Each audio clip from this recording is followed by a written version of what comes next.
नमस्कार दोस्तों, मेरा नाम है अनुभव। देश में अब तक 6 चरणों के मतदान हो चुके हैं। अंतिम चरण का मतदान 1 जून को होना है। लेकिन 6 चरणों के मतदान से लगभग ये तय हो गया है कि 4 जून को देश में किसकी सरकार बनने जा रही है। आज के वीडियो में इसी विषय पर बात करेंगे कि 4 जून को किसकी सरकार बनेगी। 4 जून को क्या देश को नई सरकार मिलेगी या भारतीय जनता पार्टी तीसरी बार सत्ता में आएगी। इस बात को का आकलन करने के लिए जरूरी है ये समझना कि इस चुनाव में मुद्दे क्या थे, मतदाताओं ने किन मुद्दों को लेकर मतदान किया है। तो अब तक के 6 चरणों को देखा जाए तो मीडिया और सोशल मीडिया के माध्यम से जनता ने जिस तरह से अपनी बात रखी है, उससे ये समझ में आ रहा है कि इस चुनाव में महंगाई, बेरोजगारी, ओपीएस, छोटा जानवर और संविधान बचाना जैसा मुद्दा ज़्यादा प्रभावी रहा है। और अगर ये मुद्दे प्रभावी रहे और देश के अधिकांश मतदाताओं ने इन्हीं मुद्दों को लेकर मतदान किया है, तो फिर ये तय है कि इससे भारतीय जनता पार्टी को भारी नुकसान हो रहा है और इंडिया गठबंधन को फायदा पहुंच रहा है। इस चुनाव में भारतीय जनता पार्टी के जो प्रमुख मुद्दे हैं, वो कहीं भी चलते हुए नहीं दिखे हैं। मंदिर की प्रतिष्ठा, राम मंदिर की प्राण प्रतिष्ठा के बाद ऐसा लग रहा था कि 2024 का चुनाव मंदिर मुद्दे पर होगा और देश की जनता मंदिर मुद्दे को लेकर भारतीय जनता पार्टी को ही वोट करेगी। लेकिन चुनाव शुरू होते ही इलेक्टोरल बॉन्ड और कोविशील्ड जैसी चीजें आई और महंगाई, बेरोजगारी की मार से जनता पहले ही बहुत पीड़ित है।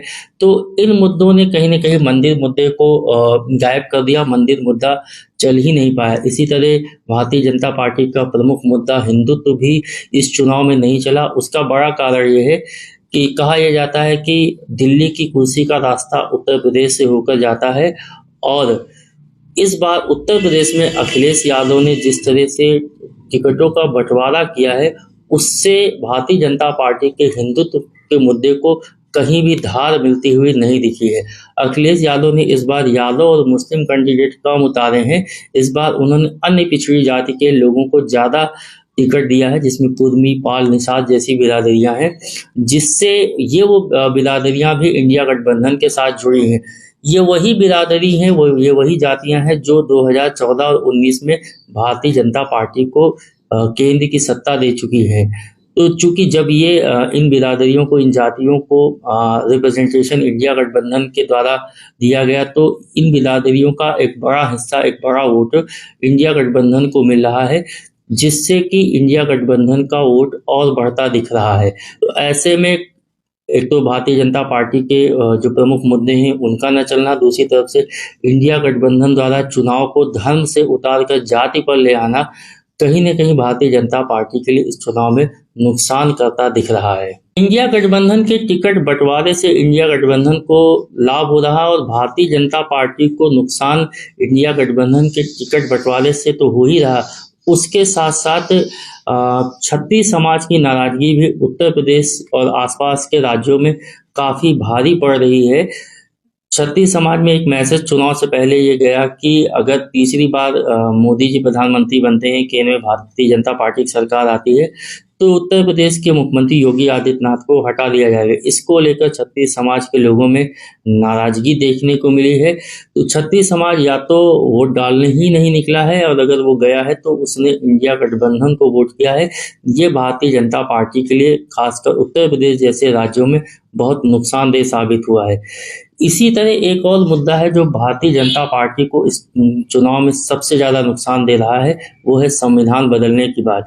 चुनाव से पहले और चुनाव के दौरान भी कुछ एक नेताओं ने संविधान में संशोधन, संविधान को बदलने की बात कही, जिससे दलित मतदाताओं में खासी नाराजगी देखने को मिली है और दलित मतदाताओं ने इस चुनाव में बहन जी का साथ छोड़कर, बहन जी की बसपा का साथ छोड़ करके संविधान बचाने के नाम पर इंडिया गठबंधन को वोट किया है और ये इंडिया गठबंधन के लिए बहुत मददगार साबित हो रहा है। इस चुनाव में उसको अपने वोट बैंक को बढ़ाने में बहुत फायदा पहुंचा है। बीजेपी के इस नैरेटिव ने बीजेपी को नुकसान पहुंचाया है और इंडिया गठबंधन को फायदा पहुंचाया है। माना यह जाता है कि दलित मतदाता बहुजन समाज पार्टी का मतदाता है, लेकिन पिछले कुछ चुनाव में ये देखा गया कि दलित मतदाता भारतीय जनता पार्टी के साथ भी गया। भारतीय जनता पार्टी के साथ गया तो भारतीय जनता पार्टी को फायदा हुआ और भारतीय जनता पार्टी इस चुनाव में चाहती थी कि इस बार दलित मतदाता अगर उसे वोट नहीं कर रहा है तो वो बहुजन समाज पार्टी के साथ जुड़ा रहे, जिससे कि इंडिया गठबंधन का वोट ना बढ़े। लेकिन ऐसा होता हुआ नहीं दिख रहा है। दलित मतदाता संविधान को लेकर के इतना जागरूक हुआ है कि उसने अपनी पारंपरिक पार्टी बहुजन समाज पार्टी को ही छोड़ दिया और अधिकांश दलित मतदाताओं ने इस बार इंडिया गठबंधन को वोट किया है। ऐसे में इंडिया गठबंधन का जो वोट शेयर है वो काफ़ी ज़्यादा बढ़ता हुआ दिख रहा है और इस हिसाब से मेरा आकलन ये कहता है कि 4 जून को भारतीय जनता पार्टी तीसरी बार सत्ता में नहीं आने जा रही है। देश को इंडिया गठबंधन एक नया प्रधानमंत्री, एक नई सरकार देने जा रहा है। हो सकता है कि मेरा आकलन गलत हो जाए। आपका क्या आकलन कहता है, आपकी क्या समझ कहती है, आप कमेंट करके बताइएगा। मिलते हैं अगले वीडियो में किसी अन्य राजनीतिक विषय के साथ, किसी अन्य राजनीतिक विश्लेषण के साथ। मेरे फेसबुक पेज को फॉलो करना और यूट्यूब चैनल को सब्सक्राइब करना मत भूलिएगा। नमस्कार।